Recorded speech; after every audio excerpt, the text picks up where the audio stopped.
So today we're going to look at a lab dealing with magnetism. So this is a lab that I would normally use to start out the magnetism unit.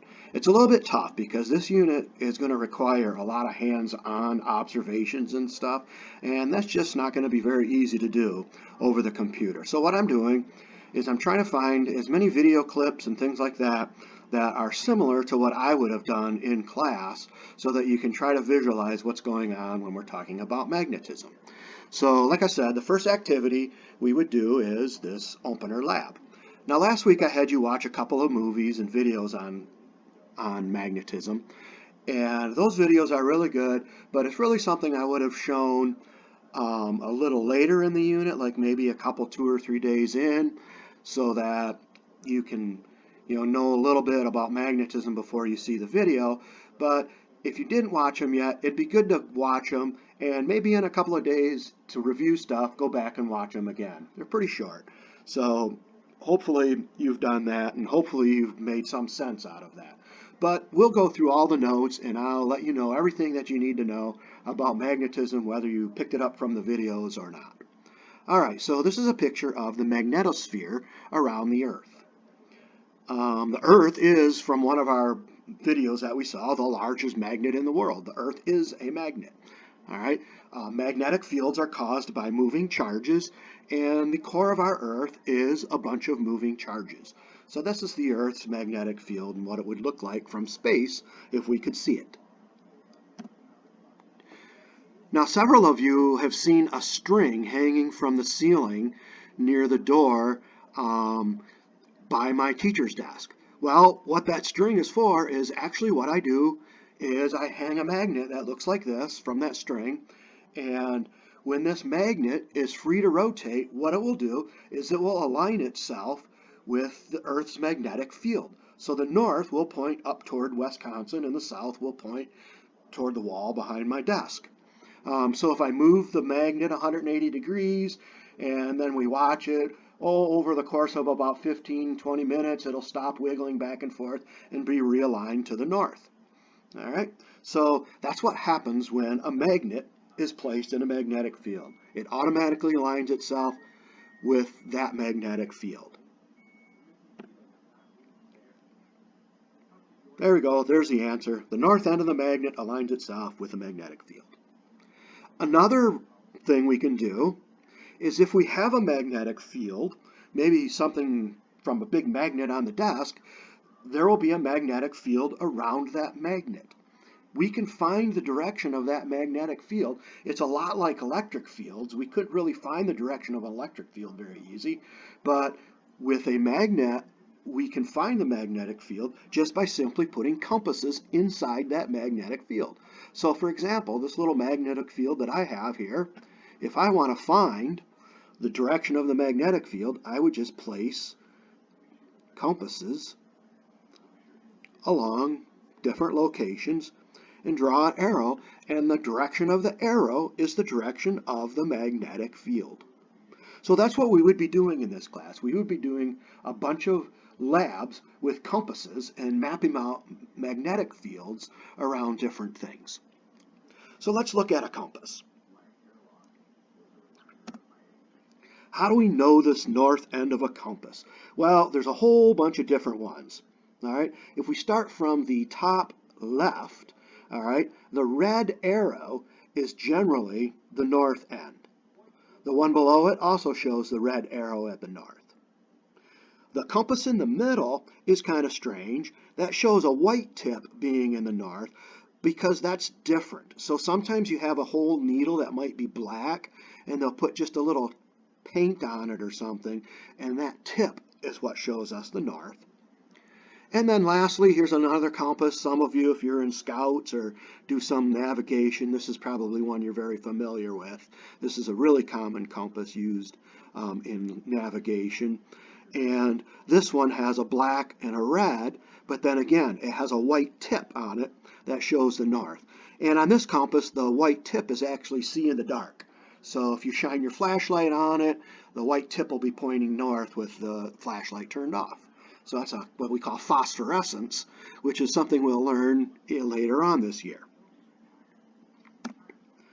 Now here's an interesting thing. In a physics room, never ever ever trust a compass because magnets can be remagnetized to be opposite. So if you look, one of these magnets is pointing north, so the red is pointing in the right direction, and the white on the other one is pointing in the wrong direction. Okay, now how do I know which one is correct? Well, you have to stand like in the middle of the room away from anything that's magnetic and see which way it's physically pointing. So if you have a compass in your hand and the red is pointing out the windows of the room, that's correct. If the red is pointing toward the back wall or toward the hallway, that is wrong. So anytime we do something with a compass in a physics room, we should just take a quick look at the compass and make sure it's pointing in the right direction. Okay, so let's get on today's lab. So what today's lab is going to do is we're going to map the field around different things.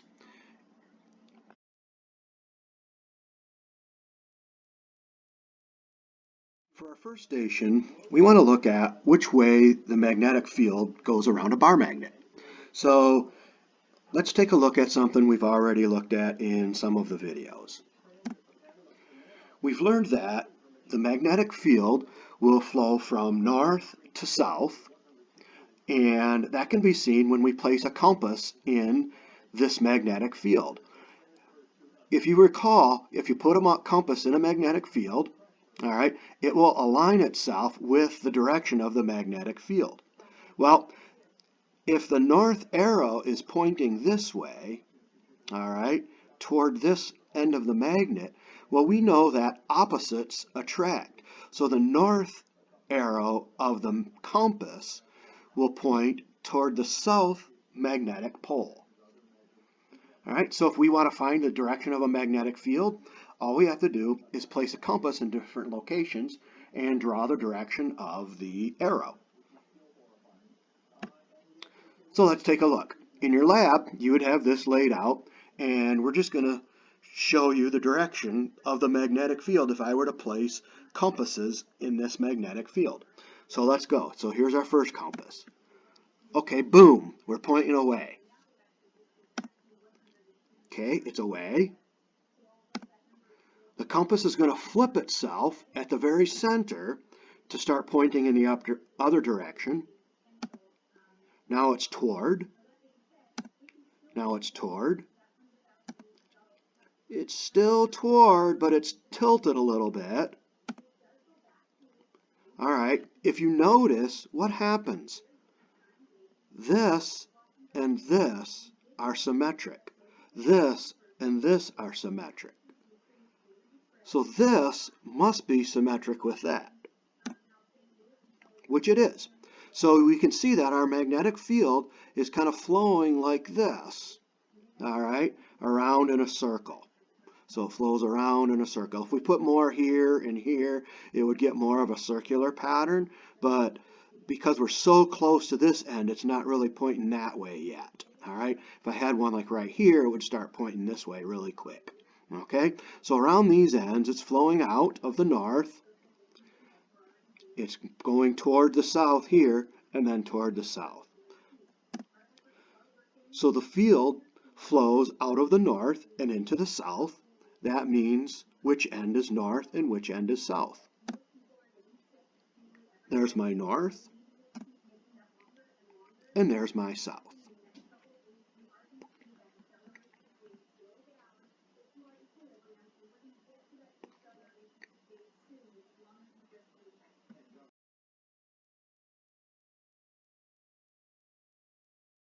All right, this one's pretty quick. So what the demonstration has is I have a little magnet that's kind of made so that you can break it, and so it's broken in half at about right here. So if you put the magnet together and you place a compass around it, again, if we put the compass right here, okay, the north arrow points that way into the magnet, so that means this is the south end of the magnet, and this is the north end of the magnet because the compass would point away from it.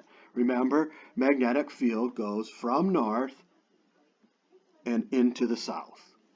All right, So let's split the magnet in half. So we can just move it apart because you can see where the crack is in the middle of the magnet if I had it with me. Unfortunately, I'm not able to go to school and even get into the building to do this stuff in the classroom or pick up stuff to bring home.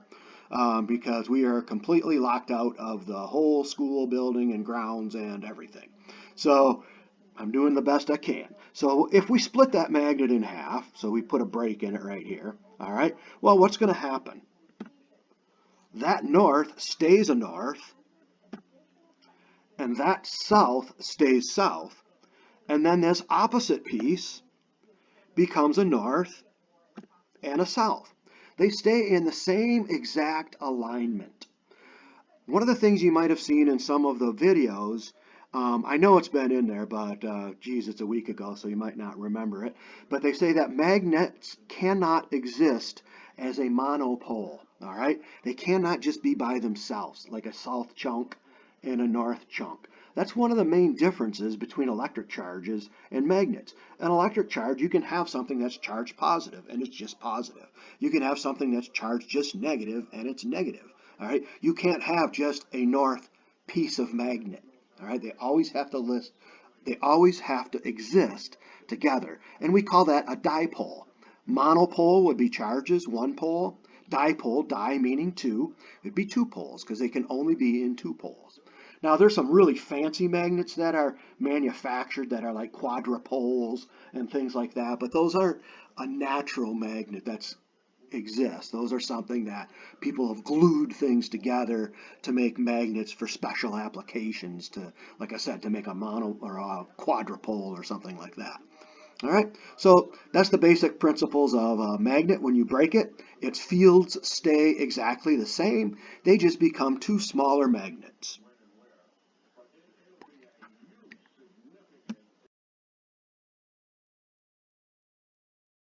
Pretty cool demonstration.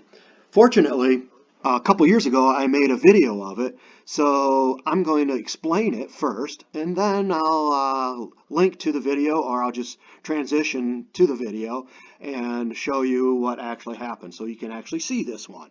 Okay, so what do we have set up here? You're familiar with this circuit board and a switch, okay, hooked up to a battery. Now, this is what we call a potentiometer. We did not get to this in the electricity unit, but all it is, it's a variable resistor. So what happens is, as I turn it, what happens is it increases resistance. So we know that increased resistance reduces current, okay? And so if I want to make things dimmer or have less current, I just dial the potentiometer. This is exactly the same thing as you have in your house for a dimmer switch. That's what a dimmer switch does. It cuts the amount of current in the circuit and makes the light bulb dimmer. This over here is a coil, all right? We'll see in, I think it's the next step, how a coil actually makes magnetic field. Well, we know that magnetic field is made from moving charges. So if I have current through this wire, then I have current through the coil, which is moving charges, and current coming back out and so forth and back to the battery. All right? And so if I have current here, that means I have magnetic field. So the video that I have next will investigate a couple of different things, like what happens when I have more current or less current, what happens when I switch the direction of the current. So the video is something that you should be used to seeing because it's just me.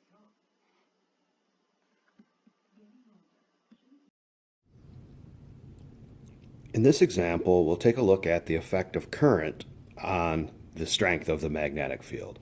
So what I have set up here is I have a coil hooked up to the power supply. So this solenoid is going to create magnetic field. And then I have the potentiometer. Remember from a few weeks ago, the potentiometer is a variable resistor, and what it does is it changes the amount of current. All right, so I have a compass. This one's actually backwards because it's pointing, the white end is pointing toward the north, which is actually the south end of the compass. But that's one of them that have been remagnetized. However, it doesn't matter. It'll still illustrate what we need to show. So if I flip on the current, all right, we notice nothing's actually happened yet. All right, that's because I have the rheostat, or that's a common name for it, but the potentiometer, the correct name, I have that choked all the way off, so don't have much current flowing. However, if I change the dial a little bit, all right, I start deflecting the needle.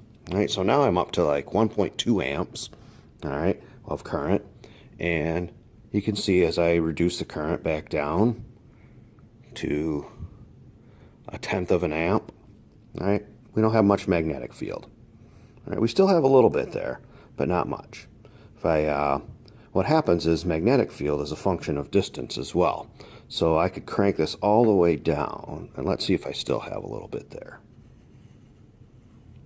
Yeah, just a little, because the compass is starting to move some. I just can't see it very well because of the glare right there, but there we go. All right, get rid of the glare. We can see that even with the rheostat choked all the way down, we get a little bit of magnetic field, but this far out, not so much. All right, until again,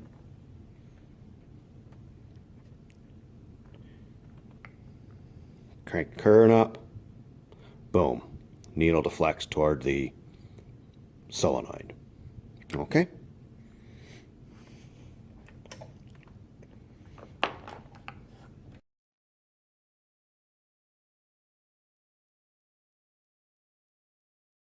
Okay, here we go. Step number 4, mapping the field around a solenoid. A solenoid is just a big fancy name for a coil. All right, so we have several of these in the classroom. If you've ever looked in some of the cabinets that are, let's see, if you're looking out the windows, they would be on the southwest corner of the cabinets, the glass cabinets, where a lot of the robotic stuff is, and a solenoid looks like this. See, it's a big coil.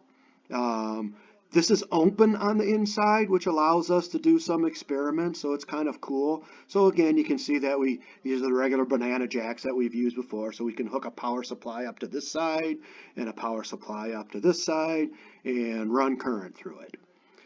Fortunately, I found a video where a guy does a pretty good job looking at the magnetic field around the solenoid. There's one thing in the video that you don't have to do is he uses his hand to find which end of the solenoid is north and which end of the solenoid is south. It's pretty simple, but it's not something we need to know how to do. All right, so just ignore that when he starts doing the hand thing. All right, we will use our hand to do other direction stuff, but that's coming up later this week. All right, so we'll have the video, and then we can come back in shortly.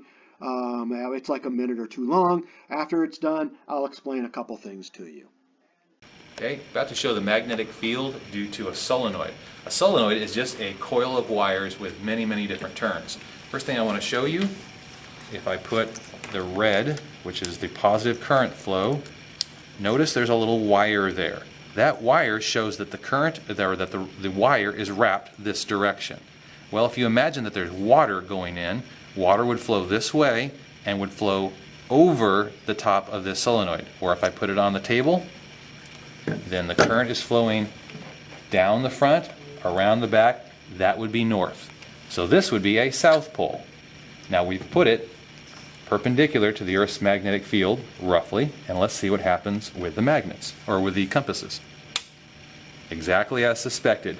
Current's flowing this direction, north, attracts the south, the white. The magnetic field lines go from north to south, and the red is pointing, the red, which is a north pole, is pointing towards the south pole. Now watch what happens as I move this compass from one end to the other. Let me just move that out of the way. Notice when I'm exactly halfway, it points parallel to the solenoid. Why is that? Magnetic fields are vectors. The south pole is pulling on this north pole of the compass. This north pole is pulling on the south pole of the compass with equal forces. So they're balanced. But as I get closer to one end, it's no longer balanced, and one vector wins because it's stronger. What you can't see from this demo is that the magnetic field lines actually keep flowing through the center of the solenoid. Stop. Okay, so now we've watched the video, and let's take a look at something. He had his set up so that the north end, I believe, was over here. And he showed that, hey, I put a compass there, it points away from the north, comes out of the north, comes out of the north, eventually ends up pointing straight this way in the around the compass and back into the south. All right. The cool thing about the solenoid is we can actually put compasses inside the solenoid here and inside the solenoid there. And it actually shows that the field comes out of the north, wraps all the way around, back in, and loops inside the solenoid and back around again. Inside the solenoid, out and back around again in a circle. This is what's actually happening with a bar magnet as well, but since it's a big piece of metal, we can't very well put the compass inside of it. But the compass would loop around the bar magnet just the same. All right. In fact, it would look something like this. So here's our coil, our current coming in, going around the loops, or loop, loop, loop, back out. And here's our magnetic field. It's coming out of the north, toward the south, into the south, back out of the north, and into the south. So it loops around in circles. That's a very interesting thing with magnetism. There's this circular effect of things going around things circularly, which we're actually going to see in the next video. Okay, so moving on to step number 5.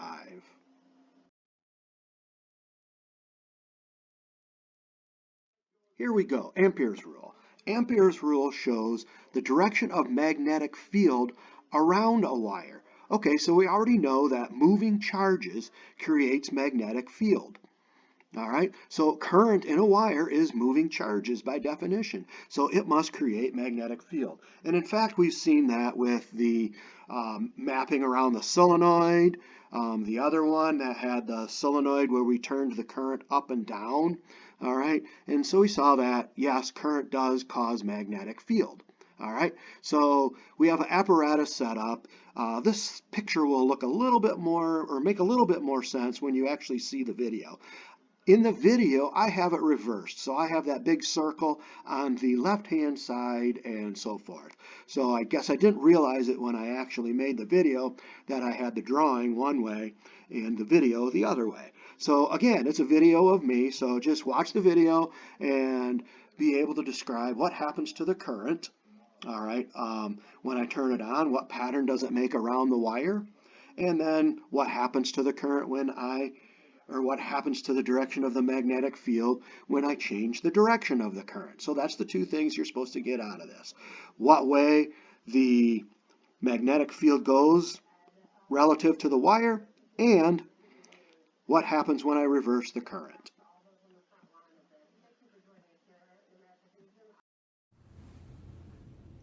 Okay, this will demonstrate Ampere's rule. So if we notice, we have compasses all around this aluminum wire. Right, so the aluminum wire goes down through here and then up. And there's a compass down here pointing north and 4 compasses around the perimeter pointed north. So my current is going to flow this way into the system and then back out. All right, so when I turn on a power supply, let's check out what happens.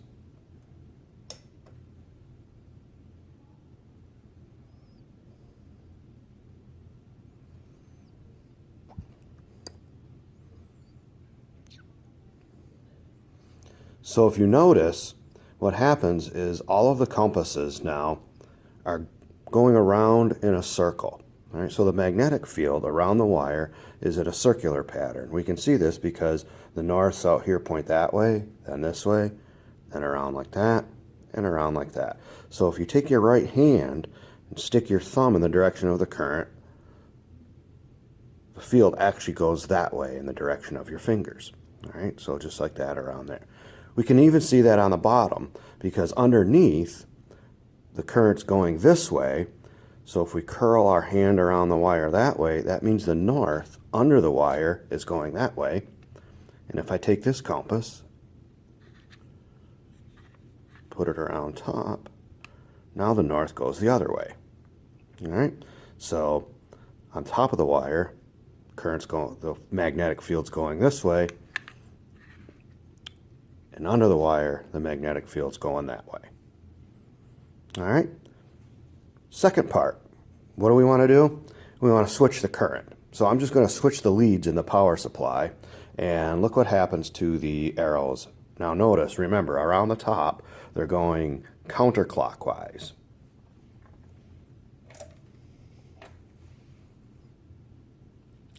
So they're pointing back north again. Flip the leads.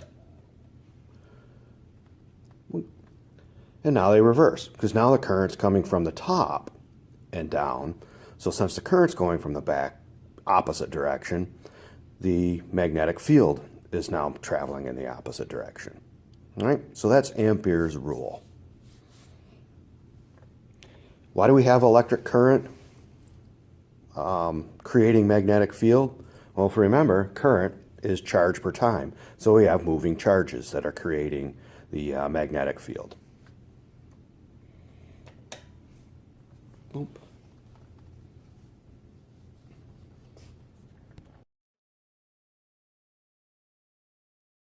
Okay, our last little bit of this lab. So both of these use the same information. So we're going to use an electromagnet. So I'm going to show you a video in a second that a guy makes an electromagnet and does some cool things with it, and then we'll talk about it after the video. But the one thing he does not show with the electromagnet is what happens when we reverse the current. Well, we've seen this a couple times already, that reversing the current reverses the magnetic field. So for example, I have this electromagnet, have a plus minus. Well, let's say that this is north and this is south. Well, then if I go minus plus with the battery, this would be south and this would be north. So it's just going to flip the current. Okay, so a guy in the next video is going to make an electromagnet, do a couple cool things with it, and then we will talk about some of the things that we should have seen.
Okay, so one of the things we do in this lab, which is different than what you just saw in the video, is that we make the electromagnet with a nail instead of a bolt. And the first thing we do is we take the nail out and we see how many paper clips we can pick up.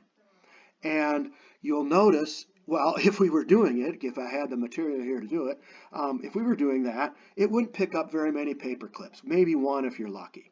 Well, then you stick in the nail and it picks up maybe 5 or 10 paper clips. Okay, so how do we increase the strength of an electromagnet? Well, the first thing we can do is put in an iron core. So this guy already had an iron core. He didn't take it out and show you how it's weaker without. But then a couple other things that he did to make it stronger is you might have noticed that we increased the number of turns in the coil. And lastly, our old friend increased the current. All right, so if we increase the current, we can increase the strength of the electromagnet. Okay, so that concludes everything in this lab. Tomorrow, I will go over the notes that I sent to you on, what day was that? The last day before spring break. Some of you printed them out and asked how to answer the questions. We're going to go through that whole packet, or 2 pages, from top to bottom. And what I did is I squeezed this lab in front of those notes, because a lot of the things we want to talk about in those notes have something to do with this lab. So here's my plan: is you'll probably have, like, so today's Monday, you'll be getting this later in the day. So Monday, Tuesday, go over the notes. Monday, Tuesday, Wednesday, probably work on this stuff. And I might have a few questions for you to turn in. All right. None of these paper things that I'm sending out to you have to be turned in, but you should keep them as good notes, because I'll be asking you some quiz questions or whatever about it. Okay, so I take that back. You might not want to hang on to it, because maybe I will pick it up. Who knows? If we see each other in a couple weeks, we might want to have the notes. But with all that said, let's have a good day, and I will be back tomorrow.